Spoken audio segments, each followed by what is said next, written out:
حدیث پاک کی روشنی میں آپ حضرات کے سامنے اس جمعہ میں جس عنوان پر گفتگو کرنا ہے، جو بات عرض کرنا ہے، وہ ہے رمضان سے متعلق۔ آج کا عنوان آپ لوگوں کے سامنے یہی ہے کہ رمضان کے مہینے کی تیاری کیسے کیا جائے، رمضان کے مہینے کی تیاری کیسے کریں۔ اس کے تعلق سے چند باتیں عرض کروں گا۔ اللہ کے ذات سے قوی امید ہے کہ آپ ان باتوں کو سنیں گے، ان باتوں پر عمل کریں گے اور ان باتوں کو اپنی زندگی میں اتاریں گے۔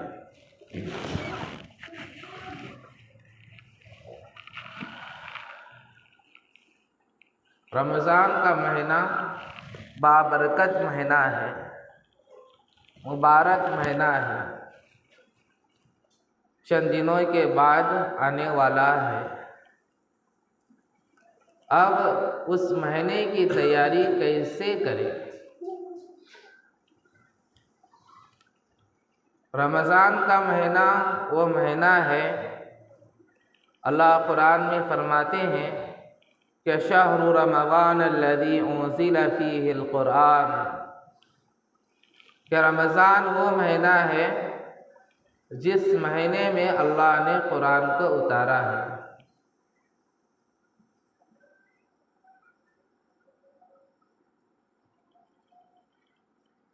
رمضان وہ مہینہ ہے جس مہینے کے اندر اللہ نیک اعمال کا ثواب بڑھاتے ہیں، عبادتوں کا ثواب بڑھا کر کے دیتے ہیں۔ مثلا ظہر کی نماز آپ گھر پر پڑھیں گے، ایک ہی نماز پڑھنے کا ثواب ملے گا۔ وہی نماز محلے کی مسجد میں آ کر کے پڑھیں گے، 25 نماز پڑھنے کا ثواب ملے گا۔ وہی نماز مرکز جامعہ مسجد میں آ کر کے پڑھیں گے، 500 نماز پڑھنے کا برابر ثواب ملے گا۔ وہی ایک ظہر کی نماز مسجد اقصی میں پڑھیں گے، مسجد نبوی میں پڑھیں گے، 50,000 نماز پڑھنے کا ثواب ملے گا۔ وہی نماز حرم میں کعبۃ اللہ میں پڑھیں گے، 1,00,000 نماز پڑھنے کا ثواب ملے گا۔ اب نمازیں رمضان میں پڑھیں گے، اب اللہ اس کا ثواب بھی بڑھاتے ہیں، ثواب بڑھا کر کے دیتے ہیں۔ یہ جو نیکیاں ہم کما رہے ہیں، صدقہ کر کے، زکوٰۃ ادا کر کے، یا مسجد کی تعمیر میں پیسے خرچ کر کے اور دینی کاموں میں پیسے لگا کر کے ہم جو ثواب کما رہے ہیں، یہ ثواب ہمیں تب معلوم ہوگا جب تمہاری سانسیں چلنا بند ہو جائے گی۔ جب تمہاری سانسیں چلنا بند ہو جائے گی تب تمہیں یہ ثواب معلوم ہوگا، یہ نیکی کیا ہے معلوم ہوگی۔ لوگ تمہیں قبرستان میں اتار کر کے چلے آئیں گے، جہاں اندھیری کوٹری ہے، جہاں سانپ بچھو ہے، جہاں کوئی دلجوئی کے لیے بات کرنے والا نہیں ہے، جہاں روشنی نہیں ہے، جہاں ہوا نہیں ہے۔ جب لوگ تمہیں قبرستان میں قبر میں اتار کر کے واپس آئیں گے تب معلوم ہوگا کہ یہ ثواب کیا ہے۔ اس وقت تم افسوس کرو گے، کاش کہ میں زندہ رہ کر اور ثواب کما لیتا تو کتنا اچھا ہو۔ اس وقت افسوس کرنے سے کچھ حاصل نہیں ہوگا، اس وقت افسوس کرنے سے کچھ حاصل نہیں ہوگا، اس وقت کا افسوس اب کرو، کچھ حاصل ہوگا۔ اللہ نے نیکیوں کا دروازے کو کھول دیا ہے، موت کے بعد نیکیوں کا دروازہ بند ہو جائے گا۔ اسی لیے جب انسان مرتا ہے تو اسے کچھ پڑھ کر ایصال ثواب کرتے ہیں، قرآن پڑھ کر، قل هو اللہ احد پڑھ کر، یا کوئی دینی کام کر کے اس کا ثواب اسے پہنچاتے ہیں۔ کیوں پہنچاتے ہیں؟ مرنے کے بعد اب نیکیوں کا دروازہ بند ہو گیا ہے، اب یہ سبحان اللہ کہنے کا بھی محتاج ہے۔ اسی لیے لوگ کچھ پڑھ کر کے میت کو ایصال ثواب کرتے ہیں۔ کیوں کرتے ہیں؟ اس کا ثواب انہیں پہنچے، اب اس کے پاس ثواب کمانے کا وقت نہیں ہے، ختم ہو گیا۔ سانسیں ہیں، زندگی ہے، تو ثواب کمانے کی قدر بھی ہونی چاہیے۔ تو یہ ثواب اس وقت معلوم ہوگا جب ہم قبر میں ہوئیں گے۔ اگر اعمال ہیں تو پھر جنت تمہارے، قبر تمہارے لیے جنت ہوگی، اگر اعمال نہیں ہے، ثواب نہیں ہے، قبر تمہارے لیے جہنم بنے گی۔ ہم یہاں جو گھر بناتے ہیں دنیا کے اندر، عالی شان گھر، عالی شان مکان، حالانکہ اللہ کہتے ہیں کہ أَتَبْنُونَ بِكُلِّ رِيعٍ آيَةً تَعْبَثُونَ وَتَتَّخِذُونَ مَصَانِعَ لَعَلَّكُمْ تَخْلُدُونَ۔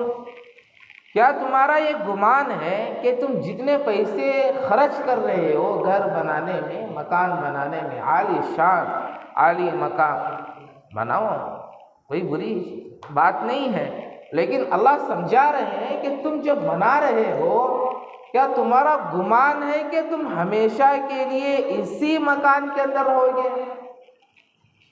کیا اس مکان کو چھوڑ کر تمہیں جانا نہیں ہے؟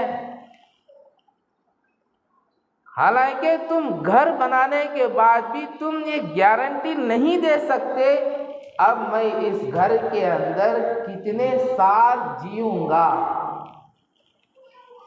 گھر بنانے کے بعد تم لکھ کر کے بھی نہیں دے سکتے کہ اب گھر بنانے کے بعد میں کتنے سال اس گھر کے اندر جیوں گا، سانسیں چلیں گی، نہیں کہہ سکتے۔ لیکن وہ گھر جہاں ہمیشہ رہنا ہے، جہاں فیصلے ہوتے ہیں،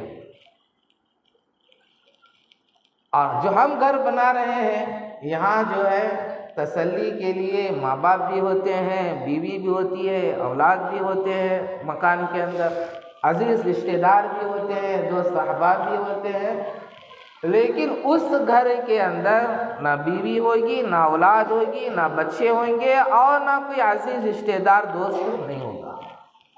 سب کے سب تمہیں قبر میں اتار کر کے آ جائیں گے اور یہ کہیں گے جب تک تو زندہ تھا وہاں تک تو میرا باپ تھا، جب تک زندہ تھا بیوی یہ کہے گی وہاں تک تو میرا شوہر تھا، اب شوہر مر جانے کے بعد، عدت پوری ہو جانے کے بعد اب وہ بیوی دوسرے سے نکاح کر لے گی۔ لوگ یہ کہیں گے جب تک تو زندہ تھا وہاں تک تو میرا دوست تھا، اب تو چلا گیا میرا دوست نہیں رہا۔ اب تمہارا دوست کون ہے؟ اب تمہارا وہاں کا ساتھی کون ہے؟ اب وہاں کا تمہارے رفیق کون ہے؟ وہ نیک اعمال ہے جو تمہارے ساتھ رہیں گے، وہ نیک اعمال ہے جو تمہارے ساتھ رہیں گے۔ تو ہم جو ثواب کما رہے ہیں تو اس کا احساس اب نہیں، مرنے کے بعد معلوم ہوگا۔ قبرستان جاؤ، جا کر کے دیکھو، علماء نے لکھا ہے کہ جمعہ کے ایک دن قبرستان جانا مستحب ہے۔ قبرستان جانا مستحب ہے، جا کر کے دیکھو، دنیا کی محبت دل سے نکل جائے گی، آخرت کی محبت آ جائے گی۔ قبرستان کبھی جا کر کے بیٹھو اور دیکھو ان کی قبروں کو، جن کو اپنی مالداری پر تکبر تھا، جن کو اپنی دولت پر تکبر تھا، جن کو اپنی دولت کے دم پر وہ زندگی گزار رہے تھے، جن کو اپنی طاقت پر، شجاعت پر ناز تھا، فخر تھا، جو کبھی استری ٹاٹ کپڑا پہنا کرتے تھے، اب ان کے کفن کا کیا حال ہو گیا۔ اب وہاں مختلف قسم کے لوگ سوئے ہوئے ہیں، مالدار بھی سویا ہوا ہے، غریب بھی سویا ہوا ہے، فقیر بھی سویا ہوا ہے، کوئی مسجد کا متولی بھی سویا ہوا ہے، کوئی صدر بھی سویا ہوا ہے، کوئی M P M L A بھی سویا ہوا ہے، کوئی پنچایت کا کوئی معمولی ممبر بھی سویا ہوا ہے۔ جا کر کے دیکھ لو ان کی قبروں کو، اب وہ ثواب کے کتنے محتاج ہیں، نیکیوں کے کتنے محتاج ہیں۔ وہ زمانہ تھا جب تمہیں حیات تھے، زندہ تھے، اس وقت تم کما نہیں سکے، اب تمہیں احساس ہو رہا ہے کہ نیکیاں ہوتے تو اور بہت اچھا ہوتا تھا، جس کی وجہ سے آج ہمیں عذاب قبر بھگتنا پڑ رہا ہے۔ اگر یہاں کوئی سزا ہوتی ہے، کوئی مصیبت پہنچتی ہے، علاج کرتے ہیں، ماں باپ علاج کرتے ہیں، دوست عزیز اقارب علاج لیکن وہاں کی مصیبتوں کا علاج کرنے والا کون؟ کوئی ہے؟ اپنے والد کا انتقال ہو گیا، قبر کا عذاب ہو رہا ہے، جا کر کے علاج کرے؟ کوئی نہیں ہے۔ وہاں کا علاج کرنے والے کون؟ یہی نیکیاں ہیں، وہاں کا علاج کرنے والے یہی ثواب ہے، جو تم رہتے دنیا میں جیتے جی کماتے ہو وہی ہے۔ علماء نے لکھا ہے کہ قبرستان جانا مستحب ہے، جا کر کے دیکھو، آخرت کی محبت آئے گی، دنیا کی محبت چلی جائے گی۔ اور ہم برسوں گزر جاتے ہیں، ہفتے کی بات نہیں، برسوں گزر جاتے ہیں، اپنے مرے ہوئے والد کی قبر پر نہیں جاتے، اپنی مری ہوئی ماں کی قبر پر نہیں جاتے، اپنے مرے ہوئے بھائی کی قبر پر نہیں جاتے، برسوں گزر جاتے ہیں، اور بڑے شان کے ساتھ اجمیر، گلبرگہ اور فلاں پیراں اور وہ پیراں، وہاں کی قبر پر جا کر کے بڑے اہتمام کے ساتھ مستقل طور پر سفر کر کے جاتے ہیں۔ اور یہ بات سن لو، یاد رکھو کہ لوگ یہ کہتے ہیں کہ مزار پر جا کر کے کیا کرنا ہے، کیا نہیں کرنا، وہاں کرنے کی چیزیں کیا ہے، کیا نہیں کرنا ہے، یہ سب باتیں پوچھتے ہیں۔ خبیثوں، کبھی توفیق ملی ہے کہ کبھی یہ پوچھنے کی کہ اپنے مرے ہوئے باپ کی قبر پر جا کر کے کیا پڑھنا ہے؟ کبھی یہ توفیق ملی ہے اپنی ماں کی قبر پر جا کر کے کیا پڑھنا ہے، کیا ان کو پڑھ کر بخشنا ہے؟ کبھی یہ پوچھنے کی توفیق ملی ہے؟ بڑے اہتمام کے ساتھ پوچھتے ہوئے کہ بازاروں پر جا کر کے کیا کرنا ہے، کیا نہیں کرنا ہے، صحیح ہے، اچھی بات ہے، لیکن یہ پوچھنے کی کبھی توفیق ہوئی ہے؟ اور علماء نے لکھا ہے کہ کسی ولی کی قبر پر جانا مستحب ہے، جاؤ، منع نہیں ہے، لیکن کسی ولی کی قبر کو جانے کے لیے مستقل سفر کر کے، وقت نکال کر، پیسے خرچ کر کے جانا جائز نہیں ہے۔ کسی ولی کی قبر پر جانا مستحب ہے، جاؤ، منع نہیں ہے، لیکن کسی ولی کی قبر کو جانے کے لیے مستقل وقت نکال کر سفر کر کے جانا منع ہے۔ آپ یہاں سے بنگلور سفر کر رہے ہیں، آپ کو معلوم ہو گیا کہ بیچ میں فلاں گاؤں آتا ہے، اور اس گاؤں کے اندر رہنے والے ایک بہت بڑے اللہ والے تھے، اللہ کے ولی تھے، اور ان کی قبر ہے، جاتے جاتے ان کی قبر پر جا کر کے کچھ پڑھ کر کے ایصال ثواب کر کے آ جاؤ، یہ ایسا جانا جائز ہے، لیکن مستقل سفر کر کے جانا جائز نہیں ہے۔ مزاروں پر جاتے ہو، منع نہیں ہے، لیکن کبھی برسوں گزر جاتے ہیں، مرے ہوئے باپ ماں کی قبر پر نہیں جاتے۔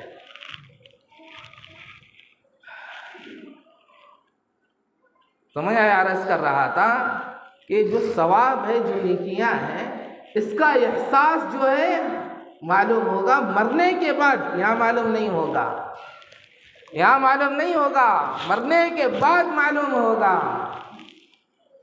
اسی لیے اللہ جب دیتے ہیں تو ہم لیتے نہیں ہیں، اللہ جب دیتے ہیں تو ہم لیتے نہیں ہیں، قصور ہمارا ہے۔ اللہ دینے پر آتے ہیں تو ہم لینے کے لیے تیار نہیں ہوتے۔ اب رمضان کا مہینہ آ رہا ہے، اور رمضان کے مہینے کے اندر اللہ نیک اعمال کا ثواب بڑھا کر کے دیتے ہیں، اعمال کا ثواب بڑھا کر کے دیتے ہیں۔ رمضان کے مہینے میں کتنی عبادتیں جمع ہو جاتی ہے، نماز، زکوٰۃ، صدقہ، روزہ، صدقۃ الفطر، تراویح، کتنی ساری عبادتیں جمع ہو جاتی ہیں۔ اللہ دینے پر آئے ہیں، سحری کرنا، روزہ رکھنا، روزہ کھولنا، یہ ساری عبادت ہیں، یہ سب نیکیاں میں شمار ہوگی۔ کتنے لوگ ہیں رمضان میں روزے نہیں رکھتے، اور بعض لوگ رمضان کو بوجھ سمجھتے ہیں، بوجھ، کہیں کو رمضان کا مہینہ آیا، روزہ رکھنا ہوگا، تراویح پڑھنا ہے، بوجھ سمجھتے ہیں۔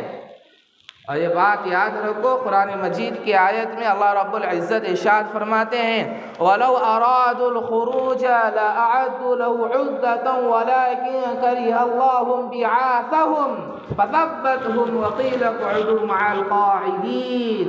قرآن مجید کی یہ آیت ہے، اللہ فرماتے ہیں جب یہ لوگ اللہ کے راستے میں نکلنے کا ارادہ کرتے ہیں، جب یہ لوگ اللہ کے راستے میں جہاد کرنے کا ارادہ کرتے ہیں، فَعَدُّوا لَهُ، پھر تیاری بھی ویسی ہی کرتے ہیں جیسے کرنا ہے، تیاری بھی ویسی ہی کرتے ہیں جیسے کرنا ہے۔ وَلَكِنْ كَرِهَ اللَّهُ انبِعَاثَهُمْ فَثَبَّتْهُمْ، جن لوگوں کے اندر رمضان کی قدر ہے، رمضان کی اہمیت ہے، رمضان کی عظمت ہے، اللہ رب العزت ان لوگوں کو رمضان سے پہلے ہی رمضان کی تیاری کرنے کی توفیق دے دیتے ہیں۔ جن لوگوں کے اندر رمضان کی قدر نہیں ہے، رمضان کی اہمیت نہیں ہے، رمضان کی عظمت نہیں ہے، ایسے لوگوں کو اللہ رب العزت رمضان سے پہلے رمضان کی تیاری کرنے کی توفیق نہیں دیتے۔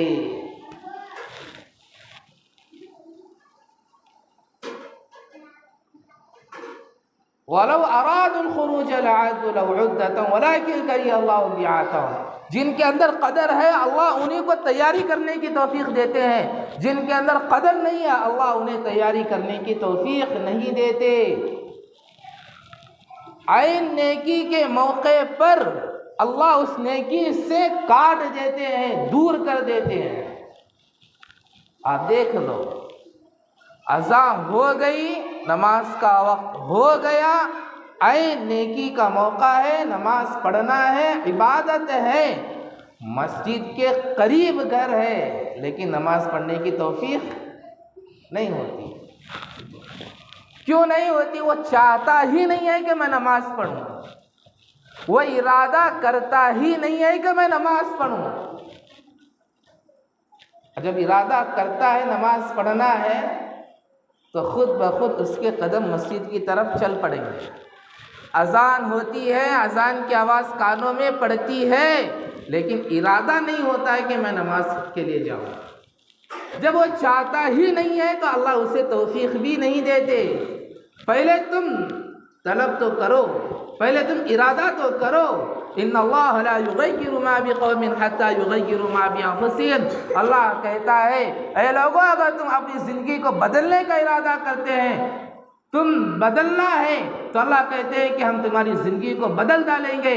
اگر تم بدلنے کا ارادہ نہیں کرتے، جانوروں کی طرح زندگی گزارنا چاہتے ہیں، تو پھر ہم تمہاری زندگی کو جانوروں سے بھی بدتر بنا دیں گے۔ آج ہماری زندگی جانوروں سے بھی بدتر ہو گئی ہے۔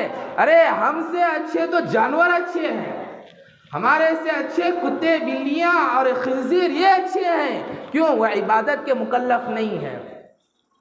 وہ عبادت کے مکلف نہیں ہے، ہمیں عبادت کے مکلف ہے۔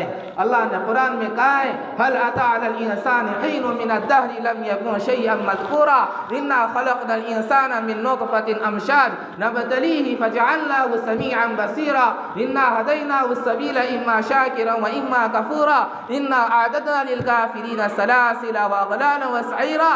اللہ نے انسان کو بنایا ہے ناپاک منی کے قدرے سے، اور اللہ خود کہتے ہیں کہ ہم نے انسان کو مکلف بنایا ہے، انسان کو مکلف بنایا ہے شریعت کا۔ اسے من مانی زندگی گزارنا نہیں ہے، اسے من مانی زندگی گزارنا نہیں ہے۔ ہم نے اس پر 5 وقت کی نماز فرض کر دی ہے، ہم نے اس پر زکوٰۃ فرض کر دیا، ہم نے اس پر حج فرض کر دیا، ہم نے رمضان کی تراویح اور رمضان کے روزے فرض کر دیا ہے۔ یہ من مانی زندگی نہیں گزارے گا۔ اور جانوروں کے اندر عبادت نہیں ہے، جانوروں کے اندر عبادت نہیں ہے، وہ عبادت نہیں کرتے، وہ عبادت کے مکلف نہیں ہے۔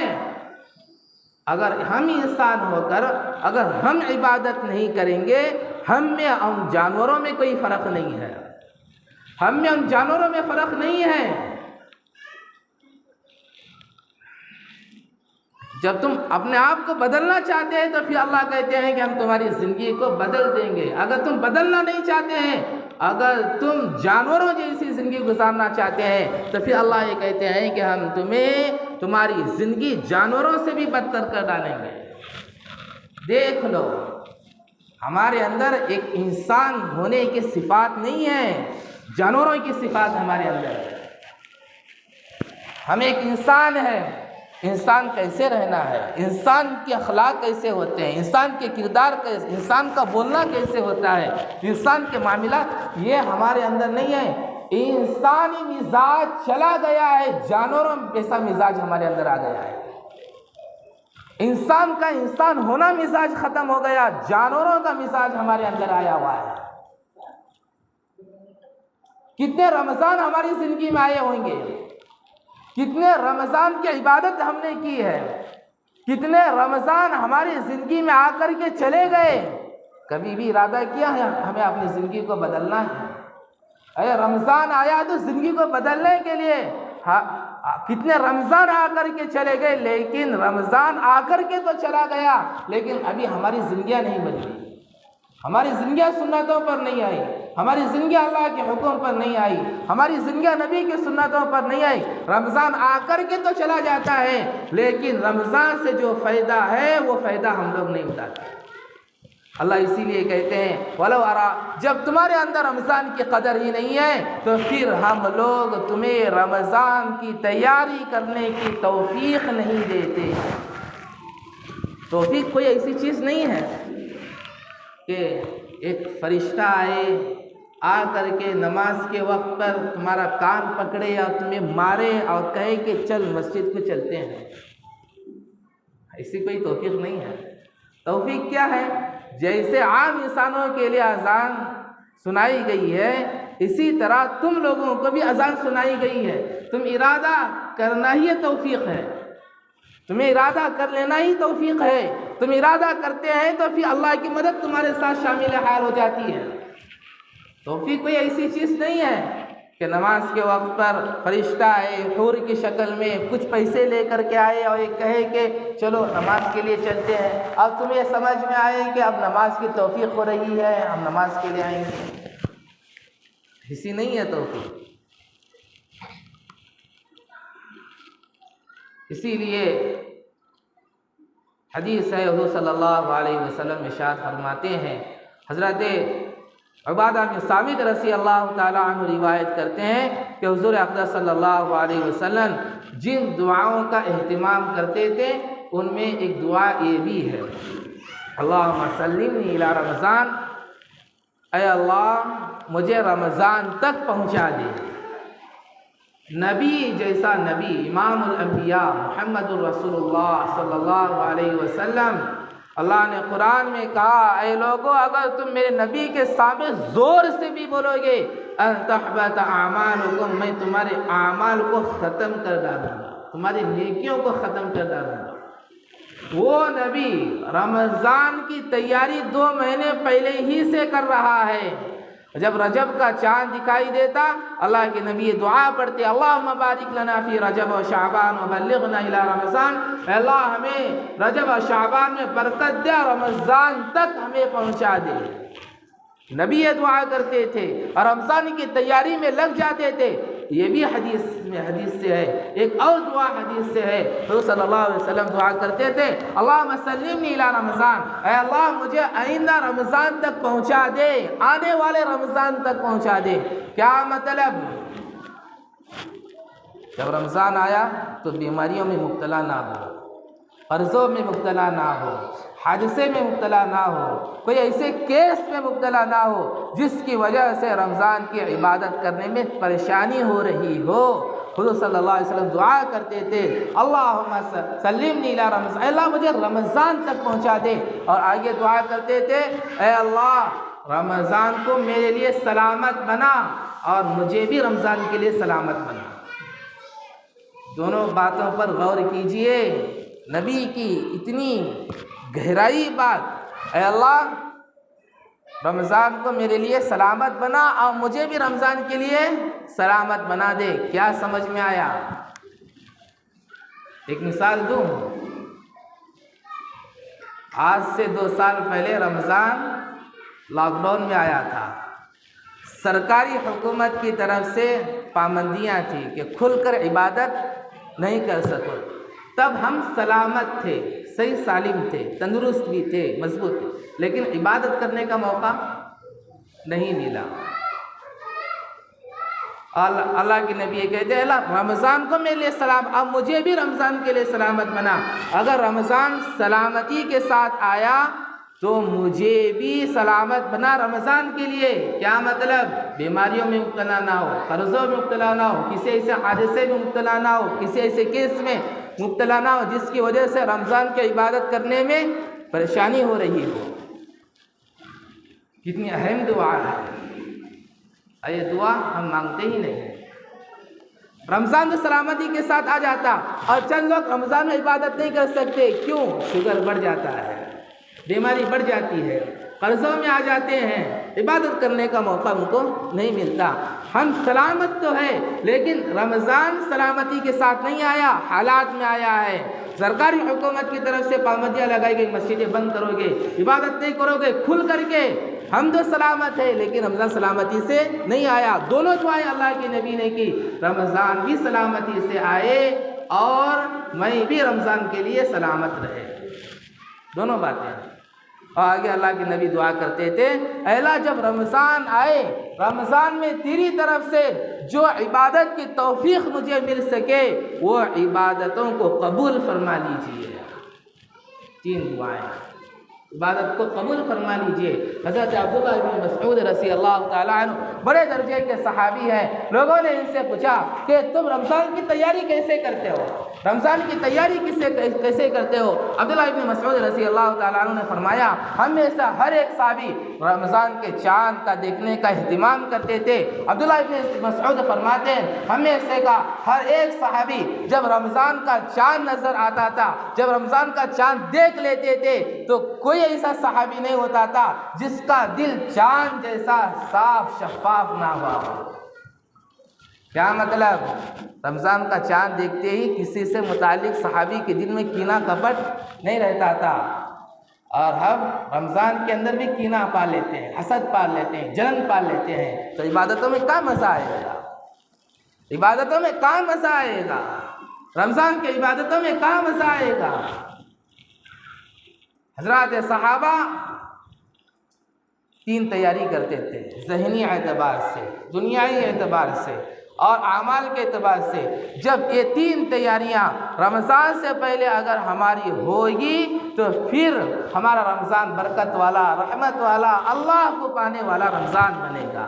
اگر ہماری تیاری صحیح نہیں ہوئی پھر ہمارا رمضان برکت والا نہیں۔ رمضان اب بھی جو گناہ کر رہے ہیں، رمضان آ گیا گناہ نہیں چھوٹا، اسی گناہوں میں مبتلا ہے، اب بھی گناہ کر رہے ہیں اس کا گناہ ملے گا۔ رمضان میں بھی گناہ کر رہے ہیں تو ڈبل گناہ ملے گا، ڈبل گناہ ملے گا۔ اللہ جہاں نیک اعمال کا ثواب بڑھا کر کے دیتے ہیں، اللہ ان مہینوں کے اندر گناہ کا عذاب بھی بڑھا کر کے دیتے ہیں۔ عمر بن عبدالعزیز رحمۃ اللہ علیہ اتنا بڑا خلیفہ، وہ بھی دعا کرتا تھا، اے اللہ رمضان آ رہا ہے لیکن رمضان کو میرے لیے سلامت رکھ، اور مجھے بھی رمضان کے لیے سلامت رکھ، مجھے طاقت دے، قوت دے، میں رمضان میں روزہ رکھوں، رمضان میں عبادت کروں۔ یہ بھی اللہ سے مانگنے کی چیز ہے، یہ بھی اللہ سے مانگنے کی چیز ہے۔ امام غزالی رحمۃ اللہ علیہ فرماتے ہیں کہ رمضان آیا اور رمضان کی ناقدری کی، رمضان آیا رمضان کی ناقدری کی۔ کیا ناقدری کی؟ روزہ نہیں رکھا، تراویح نہیں پڑھی، زکوٰۃ ادا نہیں کیا، صدقہ نہیں دیا، اور اعمال نہیں کیا، قرآن نہیں پڑھا، رمضان کی ناقدری کی۔ روزے ہیں، سب لوگ اور باہر بیل کی طرح کھا رہا ہے ہوٹلوں میں کھڑے ہو کر، روزہ ہے سب لوگ، اور یہ اپنی طلب کو پورا کر رہا ہے، یہ پیشاب سے بھی زیادہ گندا انسان ہے۔ کیا کہتے ہیں اسے آپ؟ اللہ نے رمضان کا موقع دیا ہے لینے کے لیے، جب ہم نہیں لے رہے ہیں، پیشاب کو ہم لینا پسند کریں گے کیا؟ بھائی 1 لیٹر میں آپ کو پیشاب دیتا ہوں، آپ لینا پسند کریں گے؟ وہی دودھ دوں گا تو آپ، پیٹرول دوں گا تو لڑائی جھگڑا کر کے لیں گے۔ جب اللہ دے رہے ہیں تو تب لے رہے نہیں، تب لے رہے نہیں، اور جب نہیں لے رہے پیشاب نہیں لیں گے۔ کیوں نہیں لیں گے؟ یہ بری چیز ہے۔ جب اللہ دے رہے تو اس وقت لے رہے نہیں۔ جو رمضان کی ناقدری کرتا ہے، امام غزالی رحمۃ اللہ علیہ فرماتے ہیں اللہ اس کے چہرے کو سور کی طرح بنا دیں گے۔ بظاہر پورا جسم انسان کا نظر آئے لیکن اس کا چہرہ سور کے چہرے سے ملتا ہوگا، اور ہم جیسے گنہگاروں کی نظر میں اس کا چہرہ جو ہے نا انسانی نظر میں آئے گا۔ اللہ کے ولی، نیک عبادت والے، صالح لوگ، تہجد گزار، عابد گزار، جو اللہ کے نیک بندے اکابر علماء ہوتے ہیں، ان کے نظروں میں اس کا چہرہ سور کے چہرے جیسا دکھائی دے گا۔ یہ سب سے بڑا عذاب ہے، یہ سب سے بڑا عذاب ہے۔